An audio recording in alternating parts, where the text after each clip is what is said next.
tangu ifweni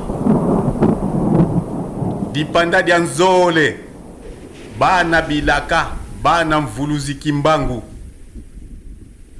babundi bitumba tolongi dipanda yango bongele meso mwele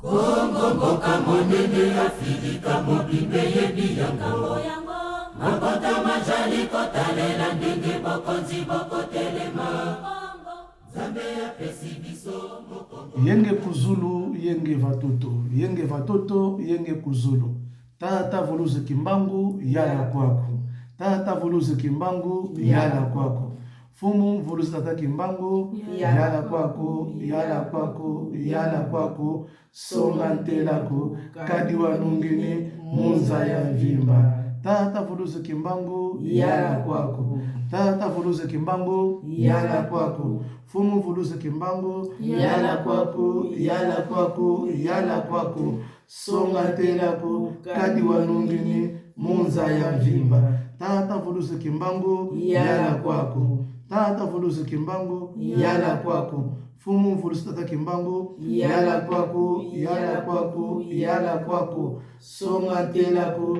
kadi wanungini munza ya vimba matondo matondo matondo kukiele dipanda dia nzole bana bilaka bana mvuluzi kimbangu babundi bitumba tolongi dipanda yango bongele meso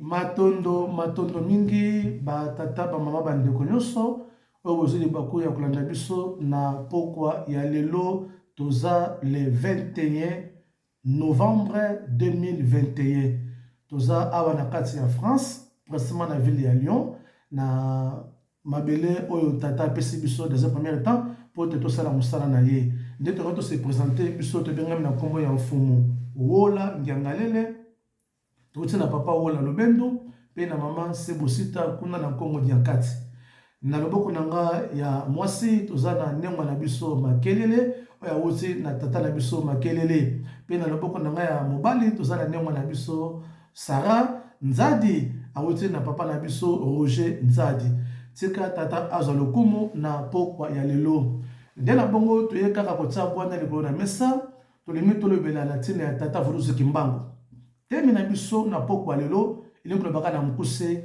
ki e tata kimbangu tata kimbangu aza nani na bongo penza bato ebele bapesi badefinition ya tata kimbangu seno bango mingi balobi aza prophète oui mingi balobi azalaki mutu azalaki protestant azalaki catéchiste moto na moto apesi baforme ya tata kimbangu selon ye mingi balobi azalaki mosala nzambe kaka tuku mingi mpe balobi akufa asekwa te dans l'ensemble moko na moko adefinir tata kimbangu selon ye ndenge ayebi kasi biso tomemeli biso buku na biso ya bwana ya bomoi oyo kotalisa biso bunzambe ya solosolo toye kotia bwana likolo na mesa tolakisa biso na mokili tata kimbangu aza nani a partir ya buku oyo ya kukiele matondo mingi tika tofungola buku na biso ya bomoi kukiele na page nango 42 esika wapi tokozwa lumière mpona korépondre na mokili na biso ya lelo oyo tozokobika plein de confusion toyebisa biso bandeko tata kimbangu azali nani qui est tata kimbangu totangi na 42 à partir ya 32e alinéa et remember biso na 43e alinéa totangi maloba na bomoi kukiele lobi nini quelque chose d'étrange au cours de nos échanges fumu kimbangu entre parenthèses les prophètes me ramena au 26 juin 1992 tout selon la Belge 1992 sur l'événement qui s'était déroulé à l'aéroport de Njul à Kinshasa. Il me dit ceci: c'est moi, la personne qui t'avait fait monter dans l'avion les jours de ton voyage en Europe. Puis il enchaîna: je suis Kimbangu Diatungunwa Vikaya Swekama. Cela veut dire je suis l'esprit de sagesse et de l'intelligence révélée. Point. Je suis votre père et frère, qui est et qui était. Prends prends ton cahier et un crayon, écris tout ce que je vais te dire pour que la génération présente et future ne demeure plus dans la confusion. Puis il commença à me dicter ses instructions. Alors, bandeko nanga, batata bama bandeko, bayindo nyonso na mokili na se na moi. Prochainement, tu auras un volume de tout expliquer biso ba instruction eza nini. Oyo tata na biso ke mbangu azali ko expliquer na sa majesté ntinu Congo, tout zola na sakeba nzangi ngalele. D'ailleurs, tu peux se bambo de sekazali elongo na molonga na ye mama na biso mogeni. Pe to pesi ba yenge na bana bilaka nyonso mokili mobimba. Ko kiele. Alors, qui est Fumu Kimbangu? Avant de comprendre qui est l'état ici, biso na bo kala la nyonso, noir sur blanc. Tata Fumu Kimbangu alobi, azali notre père et frère, qui est et qui était. Alors, cela veut dire quoi? Tant que Tata Fumu Kimbangu azali notre père et frère, cela veut dire tout simplement, c'est lui notre créateur. Au moni, ce que Moutou Azako a affirmé, ce n'est que le père d'origine biologique, ne a un pouvoir, na courage, et à quoi affirmer celui-ci est mon fils. Vous voyez? Donc, avant papa je suis votre père. Donc, il a martelé, tout à ça qu'on martelé, pas ça qu'on affirmer, to kela minaye. Donc, yende tata na biso, yenda keli biso. Vous moni? Donc, tata kemba undi a kela biso, yende tata na biso. Pour to yeko pe sa identification tata volo sikimbago. Il est notre père. Bandeko nanga na sana moyi oyo to sana tata musote lokwa tata kimbangu yenda ke la biso donc longola ba doute et ce que zali moyi no nyoso na sana moyi oyo l'opposition nyoso na sana moyi oyo tata kimbangu nda ke li biso omoni donc abazo parler sur la création abi je suis votre père donc tata ya kolo mwana nde abeta liko na mesa que ça c'est mon fils ou ma fille omoni pour azana ba preuve et na deuxième étape to na deuxième paragraphe alors, je suis votre père et frère.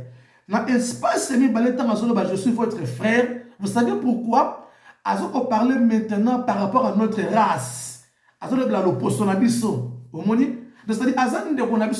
à l'opposition, il y a moyen de passer. Nous avons Jésus Christ, avec mille difficultés avec sa fille, femme cananéenne. Pour passer l'opposition de mon côté. Bandeko na ngai ndeko na yo ya solo solo akoki jamais kolekela o mabe soko moni ndeko ya solo zo memona mabe seka za ndeko na yo te omoni ndeko ya solo solo akana muru ndeko na ye azaka na souci ndeko na ye akana esprit ya partage na ndeko na ye tata kembanga bete c'est-à-dire je suis votre frère c'est-à-dire yende sana makoki ko bikisa biso tant azo parler que je suis votre frère azo sala allusion par rapport à notre salut omoni ezana mutu mususu tena sana moyo ko bikisa biso surtout biso bayindu ande batata kimbangu no biko ezate c'est lui qui est notre frère il est mieux placé pour nous sauver pour nous guérir et pour nous bénir omoni donc tata kimbangu amelu biso trois verbes oazo sala biso grâce amelu biso grâce verbe sauver verbe bénir et c'est que verbe guérir vous voyez na sali ndeko na yonda ko lukuluka bolamu ndeko sana mikena poto awa na kopesa ndakisa to mona ka awa na Europe eza pasi biso bata poto omona mutu ake ko boka ngunda to lobaka asile ake senga asile et bon a déclaré bana ya ba voisin na ye na ngunda na ye esala maate omoni o remarqué mutu oya ata même abota te s'il faut a déclarer bato na dossier na ye a regarder ba cousin na ye na ba cousine na ye pa baté ba sa ba ndeko na ye vous voyez ça dit ndeko ya solo ndaza na mura ndeko na ye ya ngomeli tate ke mbango aba s'identifier abi je suis votre frère dans ça bango par rapport à l'obiko na biso bayindu par rapport ya bolamu na biso ya mo ça l'intérêt en contrepartie ya ko sala tata vulusi ke mbango confiance voilà identification ya ngwana et ya mine troisième paragraphe alobi qui est et qui était pourquoi qui est tant ça ba qui est donc cela veut dire papa Kimbangu azana biso présent à présent azana biso il est vivant papa Kimbangu akufate na nzoto oui mais na molimo na il est avec nous il agit jusqu'à maintenant tata Kimbangu agit il est présent il est en train d'opérer de grandes choses mes frères et sœurs omoni alabi qui est le azali tata Kimbangu azali donc azana biso présent ce qu'on sait confiance obelelié il faut que comme tata kimbangu ndeko nanga ozala jamais dessus okomona bonzambe na ye pe akomi molisa na bokalala omoni. Et quatrième paragraphe alobi qui était tofanda ne awa pe tokosusa metele na biso awa. Je suis votre père et frère qui est et qui était. Pourquoi qui était? Alors tout simplement tata kimbangu existait avant même notre existence. Vous voyez? Tata kimbangu existait avant même l'existence de ce monde. Parce qu'il est le Saint-Esprit. Il y a beaucoup à s'identifier. Je suis Kimbangu Diatungu Noa Vika Yasue Kama. Qui veut dire l'esprit de sagesse et de l'intelligence révélée. Omoni? Donc, Azala déjà, il y a mon moukiles de la Tata Kimbangu Azala.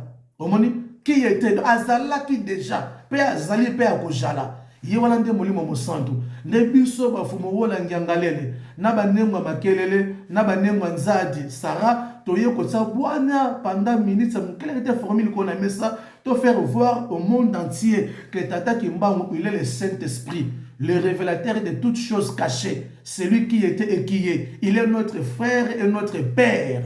Pendant que sur ça asa tata na biso po yenda ke la biso Tata Kimbangu nda sala biso na maboko nemi balé moyino omoni. Il est notre frère pour avoir le poste na biso. Na fongoli parenthèse mo na la biboye. Ya wana bomoni kolo Yesu Christ. Abikisa ki moi fille wana moi na femme cananéenne.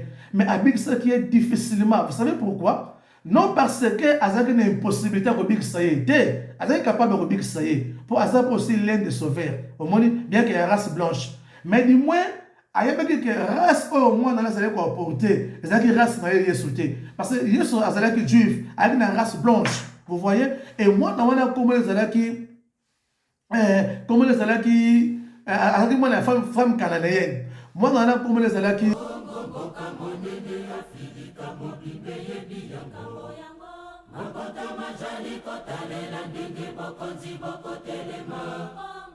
Zambia pesi biso mokongo ataliongo